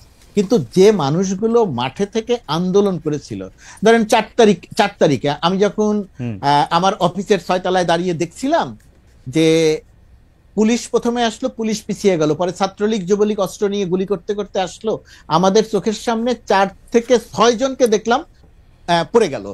একজন পড়ে গেছে, ওই যে সেই পুলিশের বক্তব্য, পুলিশের যে বক্তব্য, গুলি করি মরে একটা, আর আর আর বাকিটি যায় না, এটা আমার চোখের সামনে দেখা। ধরেন আমরা কয়েকশো মানুষ সেটা দেখেছি চোখের সামনে। তো ওই যে ছেলেটা পাশে একজন দাঁড়িয়ে ছিল, সে হয় তার বন্ধু, সহপাঠী, সহকর্মী, একই সাথে স্লোগান দিচ্ছিল, তার মধ্যে একজন মারা গেল। তো ওই যে তার যে ভেতরে যে প্রতিক্রিয়া, সে কিন্তু আমার আর আপনার মতো সুস্থভাবে এখনো চিন্তা করছে না। যাই হোক, যখন কথা বলে তখন তার ভেতরে যে প্রতিক্রিয়া হয়, সেই প্রতিক্রিয়াটা আমার আর আপনার মতো হাসির জায়গাতে থাকে না, তার ভিতরে একটা বিক্ষুব্ধতা তৈরি। আমার মনে হয় বিক্ষুব্ধতার নানা রকমের ধ্বংসাত্মক প্রকাশ হয়ে থাকতে পারে, হয়ে যেতে পারে। আমার মনে হয় যে মুর্তজা ভাই আপনি ঠিকই বলতেছেন, কিন্তু আমরা যোগাযোগের ছাত্র হিসেবে একটা জিনিসের কথা বারবার পড়ছি, বিশেষ করে এই আধুনিক যোগাযোগে, যেটার নাম হচ্ছে অপিনিয়ন লিডার। এইটা বোধ হয় কেউ একজন, আমাদের শিক্ষকদের মধ্যেই কেউ একজন এটা বাংলা করেছিলেন মত মোরল। আপনারা যারা মত মোরল আছেন, তাদের দায়িত্ব তো নিশ্চয়ই আছে তাদেরকে এটা বলার। কারণ আমার ক্ষেত্রে মনে হয় যে আমি মাঠে থাকলেও আমার প্রতিক্রিয়া হয়তো, পারলে আসেন, আমরাও চাই আপনি আসেন, আপনাকে আটকাইতেছি কে, আপনি আসেন, আপনি আসবেন না কেন? আমি আসবো, মুর্তজা ভাই আপনার কাছে আসবো, যে আমার প্রতিক্রিয়া হইতো যে আপনি অবশ্যই আসেন, আপনাকে ওয়েলকাম জানাই। আমি ডক্টর জাহিদুর রহমানের কাছে যাওয়ার আগে আমি দর্শকদের কাছে জানতে চেয়েছিলাম যে শেখ হাসিনার বিচারের আগে নির্বাচন নয় এমন দাবি তুলেছেন জাতীয় নাগরিক পার্টির আহ্বায়ক নাহিদ ইসলাম। এই অবস্থান সঠিক বলে মনে করেন কিনা? শতকরা 65% আমাদের দর্শক মনে করছেন যে এই আহ্বান সঠিক, শতকরা 35% মনে করছেন সঠিক নয়। 89,000 দর্শক ভোট দিয়েছেন। ডক্টর জাহিদুর রহমান, আমরা আপনার কাছে বিরোধী মানে যে বন্দোবস্ত, নতুন রাজনৈতিক বন্দোবস্ত, আসলে আপনি আমাকে প্রশ্ন করেছিলেন, আমি মনে করতে পারি সেটা হচ্ছে যে তাদেরকে পুরনো বন্দোবস্তে ঠেলে দেওয়া হয়েছে। জি জি জি। আমরা এখন, আমার একটা স্মৃতি মনে পড়লো, সেটা হচ্ছে আমরা তখন অনেক ক্রিকেট খেলা দেখতাম, বহু বছর ক্রিকেট খেলাটা দেখি না। তো আমাদের সময় রিচি বেনো খুব বিখ্যাত একজন কমেন্টেটর ছিল, বেনোকে মানে সবচেয়ে বড় আইকন হিসেবে দেখা। আমি নিশ্চিত না এটা বেনোর কিনা, কিন্তু আমার যতদূর মনে পড়ে বেনোর কথা। কেউ একজন নতুন কোন একজন নতুন জীবনে প্রথমবারের মতো টেস্ট ক্রিকেটে নেমেছেন, ব্যাটিং এ নেমেছেন, এবং প্রথম বলটাই ছিল বাউন্সার, এবং বাউন্সারটা গিয়ে তার মাথায় লাগে। তখন রিচি বেনো নাকি তার নাম করে, ধরলাম উনি খালেদ ছিলেন, তখন উনি বলছেন, mister Khaled, welcome to test cricket, এরকম একটা উক্তি খুব বিখ্যাত হয়ে আছে। সো স্টুডেন্টদেরকেও, বা এই যে নতুন দল হলো, আমি তাদেরকে বলতে চাই, ওয়েলকাম টু পলিটিক্স। পলিটিক্স এরকমই, এবং ওনারা আক্রমণের শিকার হবেন, নানান মন্তব্য হবে। এবং আমরা যদি ধরে নেই বিএনপি পুরনো বন্দোবস্তের দল, বিএনপি চাইবে সে তার কমফোর্ট জোনে তাকে নিয়ে এসে খেলার জন্য, এটাই নিয়ম, প্রত্যেকে তাই করবে। আপনি ধরুন, আপনি জার্মানিতে কিছুদিন আগে নির্বাচন হলো, আমেরিকাতে নির্বাচন হলো, মানে বিকশিত গণতন্ত্রের জায়গাগুলোতেও কি হয় আসলে। আমি ভারত তো দীর্ঘদিন গণতন্ত্রের চর্চা করছে, তারপর আমি সরিয়ে রাখি, ট্রু অর্থে লিবারেল ডেমোক্রেসির কান্ট্রিগুলোতে প্রত্যেকটা দল চেষ্টা করে তার পেরিফেরিতে, তার পেরিমিটারের মধ্যে অন্য দলকে নিয়ে এসে রাজনীতি করতে। এটাই নিয়ম, এটি রাজনীতিক খেলাটাই এরকম। সো বিএনপি চেষ্টা করেছে, সে তার পুরনো বন্দোবস্তে এদেরকে আনতে চাইবেন, খুব স্বাভাবিকভাবে, কারণ এখানে তার দীর্ঘ সময়ের ব্যুৎপত্তি আছে, স্কিল আছে, দক্ষতা আছে। এখন তাকে তো আসলে ওর বাইরে থাকার চেষ্টা করতে হবে, তার বাইরে থেকে রাজনীতি করতে হবে। আমি একটা উদাহরণ দিই। আম আদমি যখন প্রথম দিল্লিতে, ইনফ্যাক্ট আমি দেখেছি ওনারা আম আদমি কি করছে না করছে সেটাও ফলো করছেন বলে বলেছেন। তারা যখন আসলেন বিজেপি খুব করে চাইলো তার বন্দোবস্ত আইডেন্টিটি পলিটিক্স, হিন্দুত্ববাদী রাজনীতিতে তাকে ঢোকাতে। ও তো ঢোকে নাই, ও না ঢোকে রাদার একদম নতুন স্বপ্ন মানুষকে দেখাতে পেরেছিল, ওয়েলফেয়ারের কথা বলতে পেরেছিল, দে গট ইলেক্টেড। এবং এর পরের বারও হয়েছে, এবার যদিও হননি। তো তার মানে এটাই বলতে চাইছি আমি, এটা নিয়ে আর কাউকে ব্লেম করা যাবে না, কারণ তারা যখন একটা নতুন বন্দোবস্তের কথা বলবেন সেই নতুন বন্দোবস্তটা নতুন বন্দোবস্ত হবে। এবং আমি একটা কথা একটু তাদের উদ্দেশ্য আগে বলেছিলাম, এটা একটু ইম্পর্টেন্টও। এই যে আম আদমি এবার নির্বাচনে হারলো, আম আদমির চাইতে খারাপ পারফর্ম করে কি ভারতের সরকার পুনর্নির্বাচিত হয় নাই? হয়েছে। সারদা কেলেঙ্কারির পর পশ্চিমবঙ্গে মমতার দল ডুবে যাবে বলছিল, এত ডিজাস্টার এত মানুষের হলো, ও জিতে গেল। তো আমার আন্ডারস্ট্যান্ডিং যেটা, সেটা হচ্ছে এরকম, আম আদমির ব্র্যান্ডিং হচ্ছে আমি দুর্নীতি মুক্ত থাকবো, আমি সুশাসন নিশ্চিত করব, আমি ওয়েলফেয়ার নিশ্চিত করব। সেই আম আদমির যখন সাম পার্সেন্টেজ স্খলন দেখা গেছে, আবগারি শুল্ক নিয়ে, মদের সেই লাইসেন্স নিয়ে যখন ট্রুলি কিছু অভিযোগ মানুষ বিশ্বাস করেছে যে তারা দুর্নীতি করেছেন, বা একজন অরবিন্দ কেজরিওয়াল যখন কোভিড এর মধ্যে লক্ষ লক্ষ বা কোটি কোটি রুপি খরচ করে তার নিজের বাড়ির বিলাসিতা, পুরো মার্বেল উনি চেঞ্জ করেছেন ফ্লোরের, উনি একেবারে ইলেকট্রনিক পর্দা লাগাচ্ছেন কোভিড এর সময়, এই জিনিসগুলো মানুষ নেয় নেই। তাহলে আমি যেটা বলতে চাইছি, যারা নতুন বন্দোবস্তের কথা বলবেন তারা আর কে কি করছে তার সাথে না, আমরা চিন্তা করব, আমরা তাকে তুলনা করব তিনি যে ন্যারেটিভ আমার সামনে আনতে চাইছেন সেই ন্যারেটিভের সাথে তুলনা করে। সুতরাং তারা যখন বলেন যে বিএনপি ওখানে এটা করেছে, আমরা এটা করতে পারি, এগুলো ভুল জায়গা। তাদের আসলে এই নতুন বন্দোবস্তে যে আলাপ তারা সামনে আনছেন এটা স্ট্রিক্টলি ফলো করতে হবে। আমরা তাদেরকে বিএনপি বা আওয়ামী লীগ বা জামায়াত কারোর সাথে তুলনা করব না। উনি আমাকে যা বলছেন, উনি আমাকে যে স্বপ্ন দেখাচ্ছেন, তার সাথেই আমি তাকে তুলনা করব। এটা হলো একটা দিক। আচ্ছা, আমি একটু মাঝখানে একটু দর্শকদের কথা একটু বলে রাখি। দর্শকদের মধ্যে একটা বড় অংশ এই প্রশ্ন করছেন যে নির্বাচন হলে কি হবে। আমি এটাকে একটু বিস্তৃত করি। আপনি কি বলতে পারেন যে নির্বাচন হলে এই রাস্তায় মেয়েদের প্রতি বুলিং বন্ধ হবে? আমরা কি নির্বাচিত সরকারের সময় এগুলি দেখি নাই? নির্বাচিত সরকারের মধ্যে বাংলাদেশের সবচেয়ে বড় অনির্বাচিত সরকারটা অবস্থান করে, আমরা কি বাংলাদেশে এটা দেখি নাই? আজকে আপনি যে মোহাম্মদপুরের কথা আপনি বলতেছেন, আজকে একটা মোহাম্মদপুরের বদলে আরেকটা ইসলামপুর যে হবে না, সেইটাকে আপনি এটা বলতে পারেন? পাশাপাশি আপনি এই নির্বাচন হলে কি হবে জায়গায় আপনি একটু মন্তব্য করেন। আমি একজন দর্শকের মন্তব্য একটু পড়তে চাই, তিনি কাজী মোয়াজ্জেম হক। তিনি বলছেন যে অনলাইন ভোটিং হচ্ছে কনফিউজিং, কারণ মিডল এজ থেকে সিনিয়র সিটিজেনরা সাধারণত অনলাইন ভোটিং অংশগ্রহণ করে না। তিনি ইংরেজিতে বলছেন এবং এইটা দিয়ে আসলে ট্রু সিটিজেন্স ওপিনিয়ন বোঝা যায় না। আমি আসলে এটা নিয়ে কোনো মন্তব্য করতে চাই না। অনলাইন আমি রেজাল্টটাই বলি শুধু, কারণ আমার কাছে আমি সাধারণত অনেকদিন পর পর এই সার্ভেগুলির একটা বিশ্লেষণ করি যে কারা বেশি আমাদের এই সার্ভেতে অংশগ্রহণ করেন, কারা এটার মধ্যে ভোট দেন। কখনো যদি সময় হয় সেটা আসলে আমি লিখবো বা প্রকাশ করব, কিন্তু এইভাবে ঢালাও মন্তব্য করা আসলে যাবে না যে আসলে কোন বয়স গ্রুপের এরা বেশি থাকে। তবে তার বক্তব্য কিছুটা হয়তো ঠিক, মধ্য বয়সী থেকে সিনিয়র সিটিজেনরা এটা আসলে কম দেখেন। নতুন নির্বাচন হলে বা নির্বাচিত সরকার এলে কি হবে ডক্টর জাহিদুর রহমান? আমরা কি রিলিফটা পাবো? আপনি হয়তো মন্ত্রী হবেন, তারেক সাহেব হয়তো প্রধানমন্ত্রী হবেন, আমাদের কি হবে? মুর্তজা ভাই হয়তো আমেরিকাতে থেকে মানে আরো বড় কিছু হবে, আমরা যারা সাধারণ মানুষ আছি আমাদের কি হবে? না না, আমি বঞ্চিত হচ্ছি না, আমি এখানেই আছি, আমি একই শোরগোল করবো। নির্বাচনে কি হয়, নির্বাচন হলে কি হয়, এটা নিয়ে মানে আসলে আমি এই আলাপটা এত বেশি হয়েছে, আমি একাধিক কলাম লিখেছি দেশের গুরুত্বপূর্ণ পত্রিকায়। আমার মনে হয় এখন আমি ইউটিউবে, তখন আমার ইউটিউব ছিল না, একটা বিস্তারিত ভিডিও করব।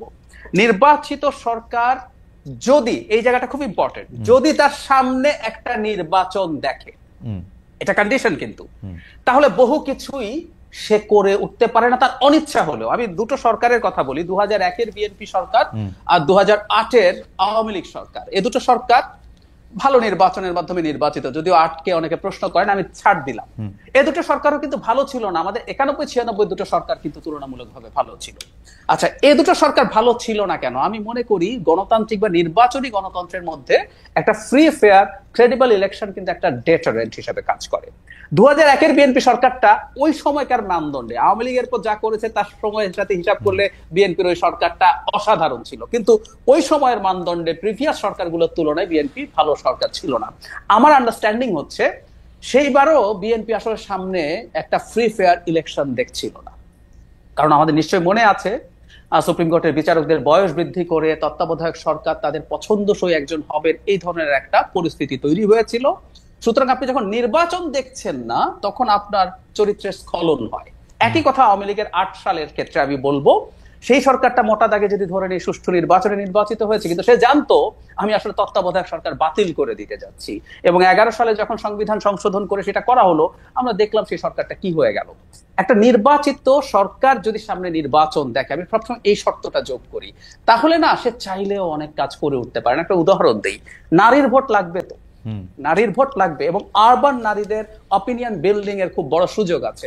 নট অনলি দ্যাট, আমাদের এডুকেটেড নারীর বাইরেও বিরাট সংখ্যক নারী গার্মেন্টে কাজ করেন, যারা প্রত্যেকে একেবারে সবাই যে একই রকম ভাবে ইসলামী যে পোশাকের কোড আছে সেটা ফলো করেন না। এদের মধ্যে কিন্তু যখন আতঙ্ক তৈরি হবে, দেখবে একটা সরকার যে আমার ভোট লাগবে, আমি সব সরিয়ে রাখি, সরকারের সদিচ্ছার কথা বাদ দেই, আমার ভোট লাগবে, আমি ওকে অসন্তুষ্ট করতে পারি না, যদি এই বোধ তৈরি হয়, সে সরকার কিন্তু পদক্ষেপ নেবে। জিনিসপত্রের দাম যখন বাড়তে থাকে, তার মাথায় ভোটের চিন্তা। আমি একটু যোগ করি খালেদ ভাই, আমি আগে বলেছি কিনা, আমি কবির সুমনের একটা গানকে কোট করি, ওনার নেতাদেরকে বিদ্রুপ করা নিয়ে একটা গান আছে, হেলিকপ্টার। আমি দর্শকদেরকে বলবো গানটা একটু খুঁজে শুনে নিতে। মানে হেলিকপ্টার হেলিকপ্টার নেতা আসছেন, মানে বিদ্রুপ করছে। তো ওই জায়গায় একটা বাক্য আছে এরকম, ভোট মানে ভোটের জন্য উনি আসছেন, ভোট মানুষের মুখে ব্যালট পেপার, নেতা দেখছেন, মানে উনি মানুষকে মানুষ দেখেন না, ব্যালট পেপার দেখেন। আমি বলি বরং ভাই, মানুষকে ব্যালট পেপার দেখাটাও একটা বিরাট অর্জন। আমাদের তো এতদিন আমাদেরকে ব্যালট পেপার হিসাবে দেখা হয় না, আমাদেরকে যদি ব্যালট পেপার হিসাবেও দেখতো, আমাদের জীবন আরো অনেক ভালো হবে। সো ওই ব্যালট পেপারটা প্রযুক্ত হবে ফেয়ারলি, এটা যদি হয় দেশের অনেক সমস্যার সমাধান হবে। এইটুকু বলে যোগ করি, এই যে রিসেন্টলি গত বছর নোবেল পেয়েছেন অ্যাসেমাগ্লু এবং রবিনসন, তাদের ওয়াই নেশনস ফেইল বইটার খুব গুরুত্বপূর্ণ আর্গুমেন্ট হচ্ছে এটা, এবং আমাদের অমর্ত্য সেনেরও অনেক গুরুত্বপূর্ণ কাজ আছে, হাউ একটা ফ্রি ফেয়ার অ্যাকসেপ্টেবল ইলেকশন একটা দেশের সিস্টেমকে পাল্টে দেয়। ওকে, আমি আসলে ডক্টর রহমান আপনার বক্তব্যের সাথে আমি মোটামুটি ভাবে একমত, কিন্তু আমি শুধু একাডেমিক আলোচনার খাতিরে আপনি যেটাকে বলছেন যে 2001 আর 2008 দুইটা বিপরীতমুখী সরকার যারা ইলেকশন দেখতে পাচ্ছিল, তাদের অবস্থাটা আপনাকে স্মরণ করায় দেওয়ার জন্য 2001-এর বিএনপি গভর্নমেন্ট আমি আপনাকে মনে করা দিতে চাই। 2001-এর বিএনপি গভর্নমেন্ট হচ্ছে গ্যাস চিরতরে রপ্তানি করতে চাইছিল, আমি আর মুর্তজা ভাই সাক্ষী, চিরতরে রপ্তানি করে দিতে চাইছিল হচ্ছে বিবিআনার গ্যাস, পুরোটাই দিল্লিতে রপ্তানি করতে চাইছিল। আমরা তেল গ্যাস বিদ্যুৎ বন্দর রক্ষা কমিটি করে, মুর্তজা ভাই বোধহয়, আমি আর মুর্তজা ভাই পাশাপাশি সদস্য, 3-4 নম্বর হব। 21শে আগস্ট হয়েছিল, 10টা কসম আমরা হয়েছিল, এইটার মধ্যে থেকে সারা দেশে বোমা হামলা হয়েছিল, সিরিজ বোমা হামলা, এবং এক সময় গিয়ে সরকারকে দুর্নীতি এবং আইন শৃঙ্খলা ক্ষেত্রে সম্পূর্ণ ব্যর্থ মনে হয়েছিল। 2008 পরবর্তী সরকারের কথা বলি, এই সময় সরকার ক্ষমতা আসতে না আসতে বিডিআর কাণ্ডে হয়েছিল, এর মধ্যে সাগর রুনির হত্যাকাণ্ডের মতো এরকম একটা ঘটনা ঘটছিল। মানে সরকার হাইকোর্ট বা আদালত বাতিল করার আগে ওই আদালতের একটা সুতা নাতা ধরে তত্ত্বাবধায়ক সরকার ব্যবস্থা বাতিল করে দিয়েছিল। এরকম আরো 5টা ঘটনা আপনারা মনে করে পরে আমি আবার কমুনে 2008-এর আওয়ামী লীগ সরকারও যথেষ্ট পরিমাণে যা তাই ছিল। আমি খালেদ ভাই একটু যোগ করি, এই দুইটা সরকারকে আমি খারাপ বলছি কেন, প্লিজ টেক মাই পয়েন্ট। এই দুটো সরকারই তারা ভালো নির্বাচনে নির্বাচিত হয়েছে, কিন্তু এই দুটো সরকারই তাদের সামনে ইলেকশন দেখছিল না। দুইটা সরকারি ফেয়ার ইলেকশন, তারা মনে করছিল ইলেকশনকে তারা তাদের মানে ফেভারে আনতে পারবে। ওকে, দেন আপনি খারাপ সরকার, রাইট, তাহলে আপনি ঠিকই বলছেন। আমি মনে করছি আপনি এই দুইটা সরকারকে বলতেছেন যে তারা ইলেকশন দেখতেছিল না। ওকে, বরং তাহলে আমি উল্টা বুঝছি, তারা উল্টা বুঝছি। হ্যাঁ, তারা উল্টা বুঝছে। যদি তারা দেখতো যে তাদের সামনে একটা ফ্রি ফেয়ার অ্যাকসেপ্টেবল ইলেকশন হবেই, তাহলে তারা এরকম খারাপ হতো না, তাইলে এরকম খারাপ হতো। রাইট, হ্যাঁ, তাহলে এটা ঠিক আছে। আমি একটু মুর্তজা ভাই আপনার কাছে যাই। মুর্তজা ভাই, আমি আপনার কাছে যাওয়ার আগে হাত দিয়ে ধরে রাখছিলাম যে একটা মন্তব্য পড়ার জন্য, খুব পছন্দ হয়েছে মন্তব্যটা একটু পড়ি। সালমান প্রধান তিনি বলছেন, 3 রংহীন প্রাণী, উনাদের কি ভূমিকা এই দেশের জন্য? স্বাধীনতার 53 বছর পরে এসে দেশের এই অবস্থা, কামড়াকামড়ি বন্ধ হচ্ছে না, মাঝখান থেকে এই সব সুবিধাবাদী লোকজন কোটি কোটি দেশের টাকা হাতিয়ে নিচ্ছে। আমার ধারণা কোটি টাকার ভাগটা, আমি যেহেতু দেশের বাইরে আছি, কোটি টাকার ভাগটা আপনারা দুজনই পাইছেন, এবং মুর্তজা ভাই নিশ্চয়ই অনেক টাকা পয়সা নিয়েও আসবেন। টাকা বাইরে যায়। হ্যাঁ, আচ্ছা, তাহলে আমিও খোঁজ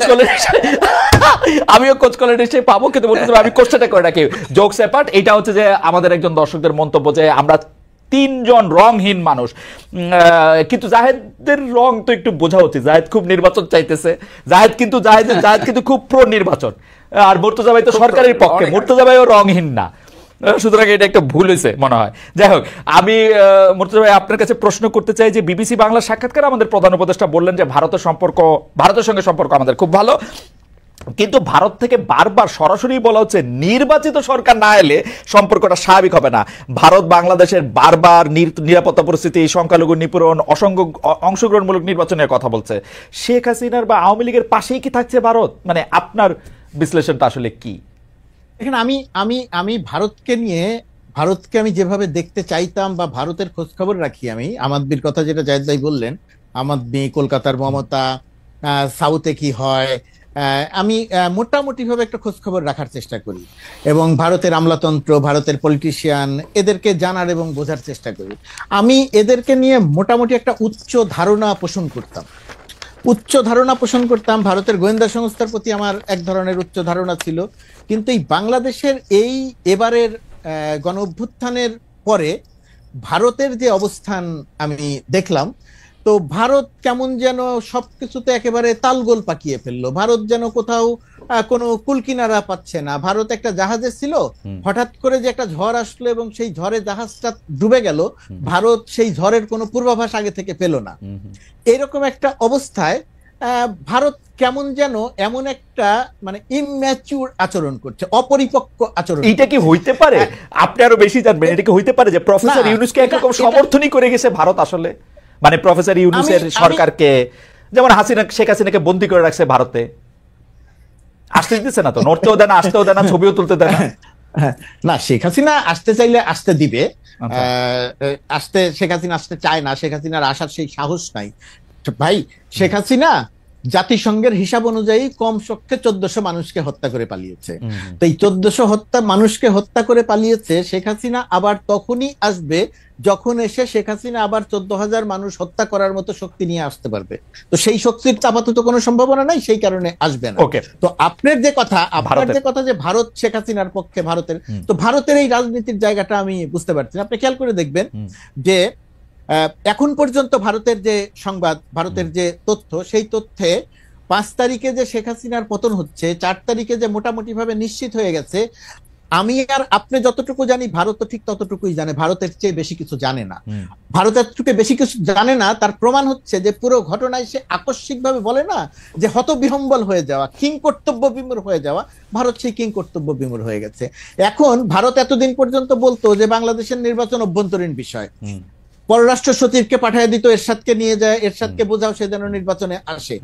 ডিজিএফআই এরশাদকে হাসপাতালে ভর্তি করবে, সেই নেতৃত্বের সঙ্গেও ভারতের একটা অবস্থান থাকতো।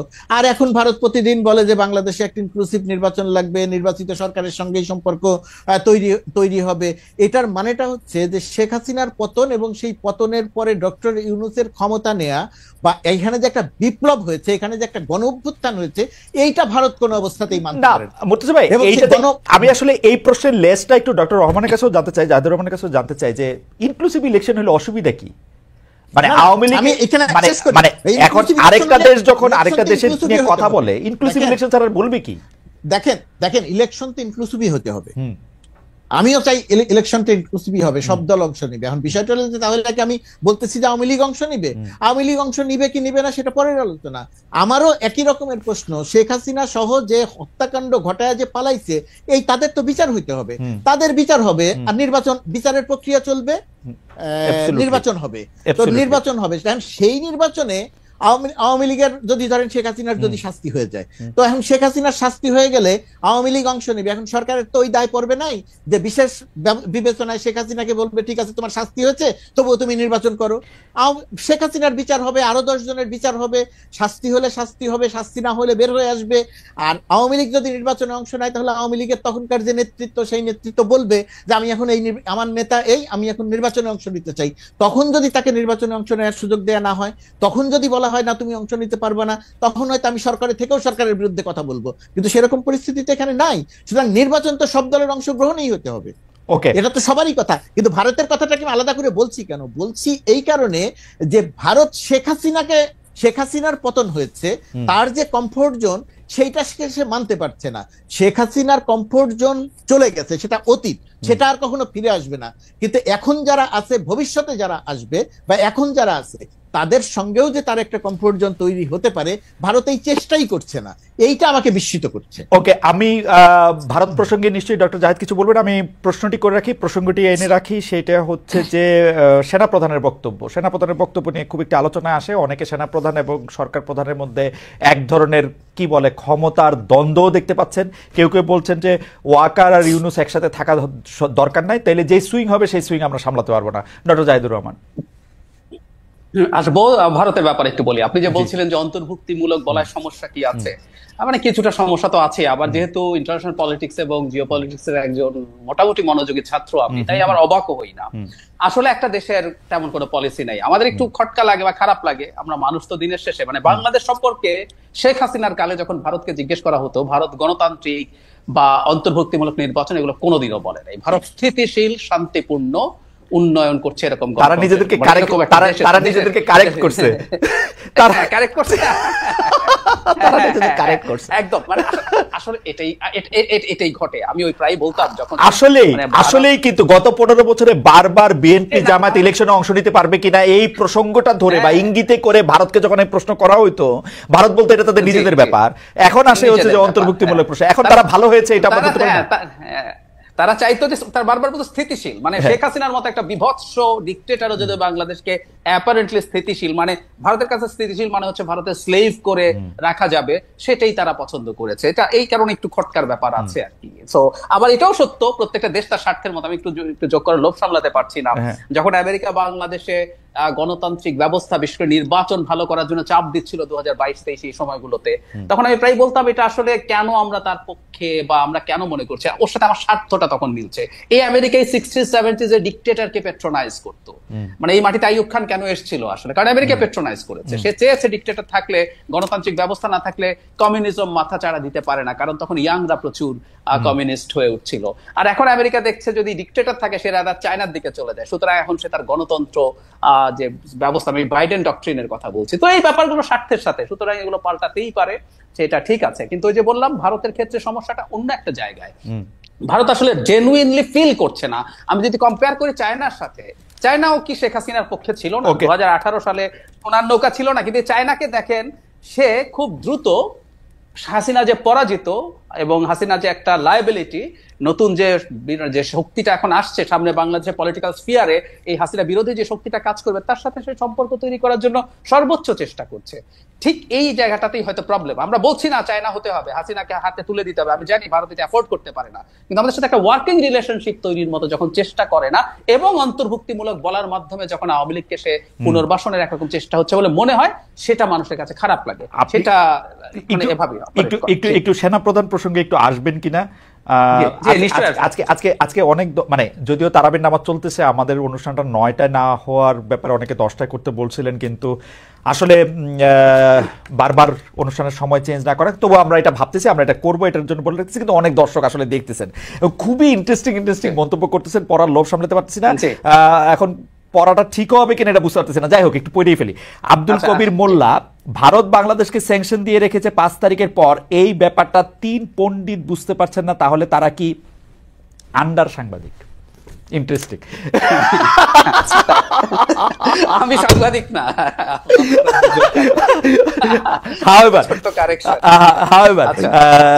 আপনি সেনাবাহিনী মন্তব্যের কথা যেহেতু বললেন, সেই মন্তব্যের মধ্যে আমি একবার দেখার চেষ্টা করছিলাম যে মাহমুদুর রহমান একটা শব্দ ব্যবহার করেছিল আমার সম্পর্কে, যে গিরগিটি সাংবাদিক। আচ্ছা, তো এই গিরগিটি সাংবাদিকটা দেখেন অনেকবার ব্যবহার হয়েছে, কিন্তু এই যে শব্দটা যারা ব্যবহার করছেন, যে দর্শকরা যারা ব্যবহার করছেন, আমি ঠিক নিশ্চিত নই তারা গিরগিটি শব্দটার অর্থটা বোঝেন। আমি তাদের আন্ডার এস্টিমেট করছি না, বোঝেন কিনা না, হয়তো মোটামুটি ভাবটা বুঝতে পারছে, মানে যারা দেখা যে রং বদলায়, যে রং বদলায়। আমার কথা যদি আপনি দেখেন, দেন কোন দর্শকের পক্ষে এটা বোঝা খুব কঠিন। আমার রং যে আমি বদলেছি এইটা ভাবার কোনো কারণ নাই, আমি কোনো রং বদলাই নাই। উল্টো মাহমুদুর রহমান লিখেছিলেন, মাহমুদুর রহমান 2007-8 সালের সময়, যে সময় তিনি ওই বিনিয়োগ বোর্ডের চেয়ারম্যান ছিলেন, যে সময় তিনি উপদেষ্টা বা প্রতিমন্ত্রী ছিলেন, তখন তিনি ছিলেন ভারতের আর টাটার সবচেয়ে কাছের লোক, আর এখন তিনি সবচেয়ে বড় ভারত বিরোধী। তো রং যদি বদলায় সেটা তো মাহমুদুর রহমান না, সেটা তো রং বদলাই না। সেটা তো আসলে একটা বিখ্যাত সেইং আছে পলিটিক্যাল সায়েন্সের ক্ষেত্রে, আমরা সেনাপ্রধানের কাছে সেটার মধ্যে ঘটনা হতেছে যে এটা শেরে বাংলাকে ফজলুল হককেও যখন জিজ্ঞাসা করা হলো যে পৃথক ভোটের বদলে আপনি আবার এখন একক ভোটের কথা বলতেছেন, কয়দিন আগে পৃথক ভোটের কথা বলছিলেন, এখন আবার একক ভোটের কথা বলছিলেন, তখন তিনি বলছিলেন যে ঈসার দিনে ঈসা, মুসার দিনে মুসা, এটা বলা যায়, এতে কোনো অসুবিধা নাই। আসলে মানে আমার মনে হয় যে শেরে বাংলা ফজলুল হককে আমার বিরাট রাজনৈতিক দার্শনিক মনে হয়, বিশেষ করে তার কথাবার্তার জন্য। এবং এইসবটা আমি একটু আসলে আমরা অনুষ্ঠান প্রায় শেষ পর্যায়ে, but I would like to request our producer to extend it for, আপনাদের যদি কোনো অসুবিধা না থাকে আমরা আরেকটু বেশি সময় 10-12 মিনিট একটু বেশি সময় কথা বলি, যেহেতু এটা টেলিভিশন না, আমরা এটা আসলে এটা সুযোগটা একটা নিতে পারি, এটা ফিক্স পর্যায়ে। আমি এই প্রসঙ্গে অবশ্য মুর্তজা ভাইয়ের কথা একটু শুনবো। ডক্টর জায়েদ রহমান, আপনি যদি একটু বলতেন যে সেনা প্রধান এবং সরকার প্রধান দুজনকে খুব যুযুদান মনে হচ্ছে কিনা? আমার কাছে মনে হচ্ছে, আমি প্রথম কথা হচ্ছে আমি সেনাপ্রধানের যে বক্তব্যটা খুব মন দিয়ে দেখার চেষ্টা করেছি, আমি শোনার বলছি না, দেখার। এটা কমিউনিকেশনে বলে আপনি একটা মানুষের 100% কমিউনিকেশন পেতে হলে উনি শুধু কি বলছেন তা না, উনি কি ভঙ্গিতে বলছেন, তার বডি ল্যাঙ্গুয়েজ, তার ফেশিয়াল এক্সপ্রেশন সবকিছু দেখতে হয়। আমি দেখেছি তার মধ্যে ক্ষোভ ছিল, মনে হয়েছে বিরক্তি ছিল, কারণ উনি এবার বিরক্তি ভাষায়ও প্রকাশ করে ফেলেছেন যে তাদেরকে বা সেনাবাহিনীকে আক্রমণের বিষয় করা হচ্ছে বা বিভিন্ন জায়গায় কাদা ছোঁড়াছুড়ি, এবং উনি কয়েকবার এক দফায় রাজনৈতিক দল বা গ্রুপগুলোকে আপনারা বলছেন এবং আরেক জায়গায় সরকারকেও আপনারা বলছেন, বিশেষ করে সরকার যখন এই অপরাধগুলো তদন্ত এবং বিচারের কথা বলছেন, মানে এবং ওনার বক্তব্যের ধরনে মানে উনি একটা ডিফারেন্ট এন্টিটি। এবং এটা শুধু এখন না, আমি একটু পেছনেও যদি যাই, প্রথম যখন রয়টার্সকে তিনি ইন্টারভিউ দেন তখন তিনি বলেছেন, যেটা উনি এখানে রেফার করেছেন, উনি বলছেন আমি 18 মাসের মধ্যে নির্বাচনের জন্য সরকারকে সাহায্য করছি। দ্যাটস ভেরি ইন্টারেস্টিং এই কোটটা, তাই না? আমাদের একটা সেনাপ্রধান আদতে সরকার থেকে আলাদা করতে পারছেন, উনি অধীন।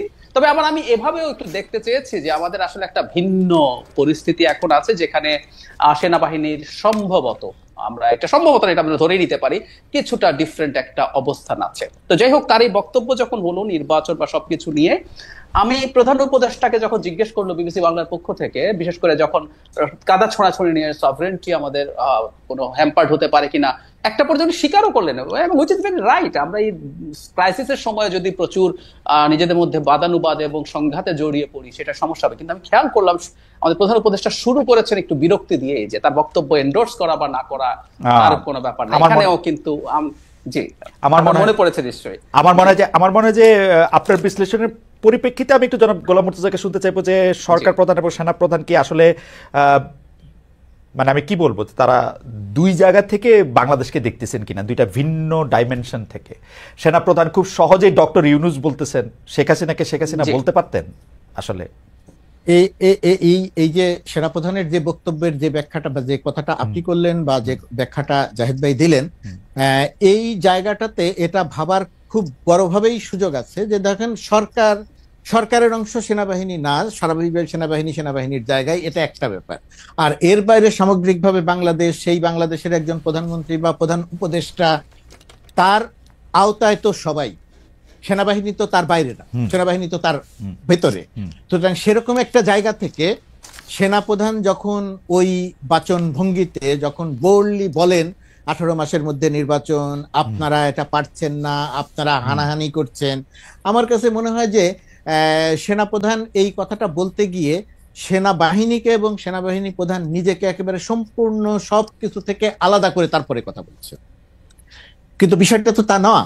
বাংলাদেশের যে 16 বছরের শাসন, বাংলাদেশের যে 16 বছরের সন্ত্রাসী শাসন, সেই সন্ত্রাসী শাসনের সঙ্গে কি সেনাবাহিনীর একটা সম্পর্ক ছিল না? নির্বাচনগুলোর সময় কি 2014, 2018, আবারও বলি, এই সেনাবাহিনী তো পরিবর্তিত সেনাবাহিনী, এই সেনাবাহিনী তো শেখ হাসিনার কথা গুলি করে নাই, এই সেনাবাহিনী তো শেখ হাসিনাকে, এটা শেখ হাসিনার কথায় গুলি করে নাই, এটা আমিও মনে করি এবং আমি সেই প্রশংসা একাধিকবার করেছি। একই সঙ্গে এটাও আমাদের মনে রাখতে হবে যে সেনাবাহিনী যখন মাঠে নামে প্রথম একদিন দুই দিন, কমপক্ষে একদিন সেনাবাহিনীও গুলি করেছে, সেনাবাহিনীর গুলিতেও মানুষ মারা গেছে সংখ্যায় কম, তারপরে গিয়ে সেনাবাহিনী গুলি করে নাই, এর জন্য সেনাবাহিনী প্রশংসিত হয়েছে। আপনি দেখবেন ছাত্র জনতা রাস্তায় নেমেছে, সেনাবাহিনীকে নিয়ে উল্লাস করেছে। এখন এই উল্লাসের পাশে সেনাপ্রধান এই কথা বলার পরে এবং জাতিসংঘের মানবাধিকার হাই কমিশনার যখন কথা বললেন যে আমরা সেনাবাহিনীকে বলেছিলাম যদি এখানে শক্তি প্রয়োগ করতে আসা হয় তাহলে আর শান্তি মিশনে নিয়োগ পাবে কি পাবে না, এরকম একটা বক্তব্য যখন আসলো, আপনার কাছে মনে হয় না যে ভলকার টুর্ক আসলে এই কথাটা যখন বলেছেন তখন তিনি আসলে সত্য গ্রাউন্ডটা দেখেছেন কিনা? বাংলাদেশ যদি এখন বলে আমরা শান্তিরক্ষা মিশনের ট্রুপ পাঠাবো না, বিপদে শান্তিরক্ষা মিশন পড়বে, পৃথিবীর খুব কম দেশই ওরকম একটা কঠিন অ্যাসাইনমেন্টে তাদের সোলজারে পাঠায় এবং এত বেশি বেতনও কিন্তু দেয় না। মুর্তজা ভাই, এত বেশি বেতনও কিন্তু দেয় না।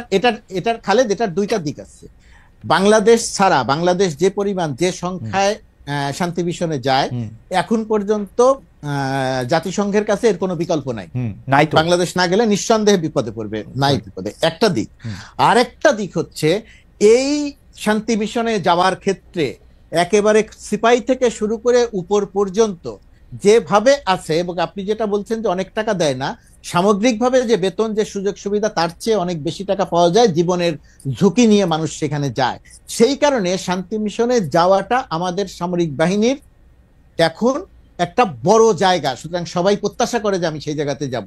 সেটা যদি হঠাৎ করে বন্ধ হয়ে যায়, জাতিসংঘ কি বিপদে পড়বে সেটা একটি দিক, দেশের ভেতরে তার একটা প্রতিক্রিয়া হবে। না, আমি শুধু ব্যাপারটা বলতে চাইছিলাম যে জাতিসংঘের কোনো কর্মকর্তার হাতে ওই কার্ডটাই নাই, এটা আমি ফর শিওর জানি। কারণ ডয়েচে ভেলেতে যখন এই লাস্ট ওই রিপোর্টটা করা হয় তখন স্পেসিফিক প্রশ্ন করা হয়েছিল যে ওরা জাতিসংঘের থেকে গেলে ওরা এটা করতে পারবে কিনা। তারা কিন্তু এটা বলছে যে আমাদের তো এই সুযোগ নাই।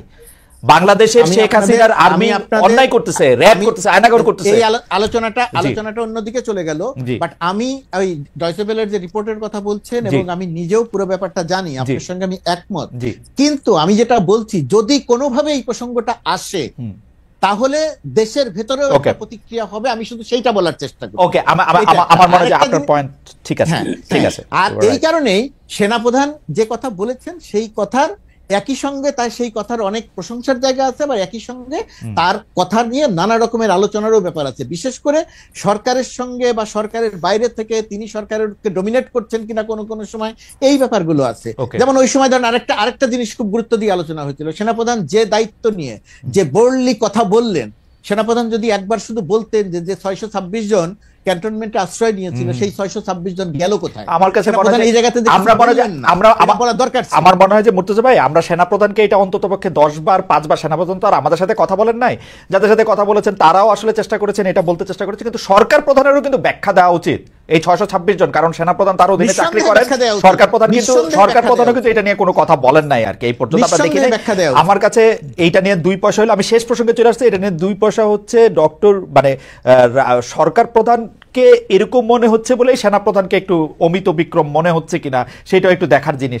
যাই হোক, আমি একটু ডক্টর জাহিদুর রহমানের কাছে শেষ প্রসঙ্গে আসি, যেটা ডক্টর জাহিদুর রহমানের কাছ থেকে আমরা শুনে এক লাইন আবার মুর্তজা ভাইয়ের কাছেও শুনবো। সেটি হচ্ছে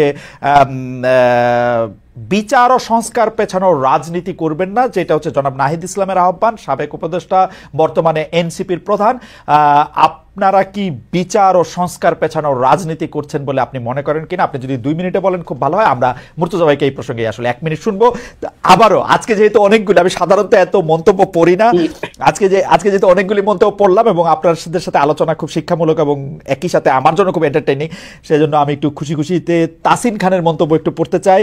উনি বলছেন, কি সুন্দর আনন্দ আড্ডা হচ্ছে, হাহা হিহি, আর আমরা গরিবরা সন্ধ্যার পর বের হবো কিনা ভাবতে ভাবতে 10টা বেজে যাচ্ছে। এই হাহা হিহি মানে আমারে পাছে সহজে বোঝো, তাই তো এত লীলার ছল, বাহিরে যার হাসির ছটা, ভিতরে তার চোখের জল। যাযাবর লিখেছিলেন ওই ইয়েটার মধ্যে। যাই হোক, আমরা একটু ডক্টর জাহিদুর রহমানের কাছে যাই।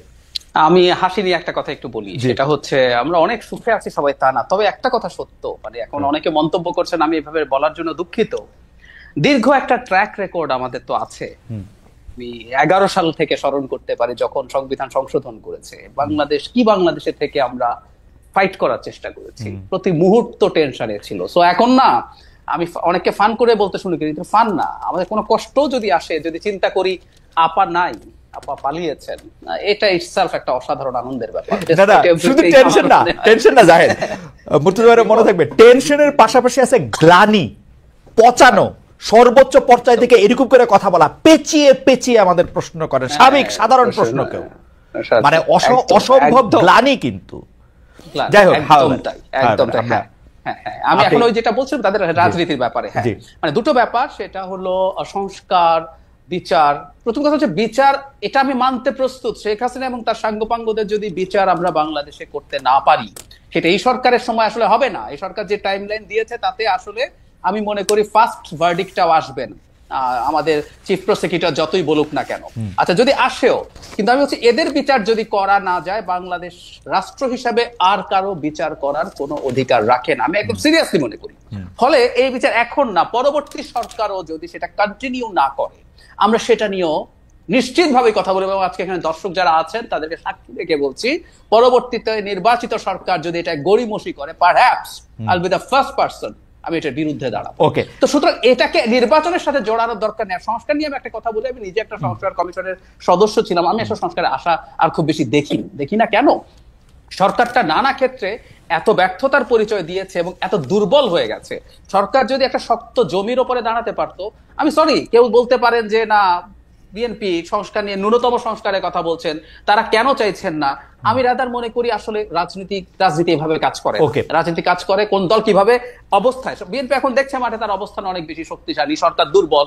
এবং আমি বহু মানুষকে দেখছি নির্বাচন চাইতে, এটা শুধুমাত্র খুবই খেটে খাওয়া মানুষের সংকট হয়েছে তা না। আমি ব্যক্তিগতভাবে কয়েকজন ব্যবসায়ী আমাকে বলেছেন যে তারা আর পেরে উঠছেন না, নির্বাচন ছাড়া অর্থনীতি ভালো হবে না। আমার মনে হয় না সংস্কার খুব বেশি কিছু হতে যাচ্ছে। ব্যবসায়ীদের বলার মধ্যে অবশ্য নানা ধরনের কাহিনী থাকে, নির্বাচন ছাড়া অর্থনীতি ভালো হবে না, কারণ আরেক সাহেব আমাকে চিনে। হবে না খালেদ ভাই, আমাদের ওই সুযোগ নাই। আসলে অর্থনীতির খুব বেসিক এটা। আমি মেনে নিলাম, আমি রসিকতা করতেছিলাম, মেনে নিলাম।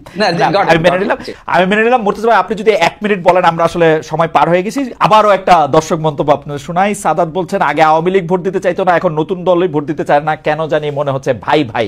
এই আপনি যে সংস্কার এবং বিচারের জায়গা থেকে রাজনীতি করা প্রসঙ্গে আপনি যদি 2টা লাইন বলেন আমাদের। প্রথমত কথা, নতুন দল নির্বাচন দিতে চাইছে না বলে আওয়ামী লীগের সঙ্গে মিলনে এত সরলীকরণ করার কোনো সুযোগ নেই, এই বক্তব্যটা সঠিক নয় প্রথমত। দ্বিতীয়ত কথা, আরেকজনের যে মন্তব্য করলেন, আমরা হাসাহাসি করছি, রসিকতা করছি, এই হাসাহাসি বা রসিকতা করার একটা পরিবেশ তৈরি হয়েছে দেশে, এটা আমাদের সবাইকে স্বীকার করতে হবে, বুঝতে হবে।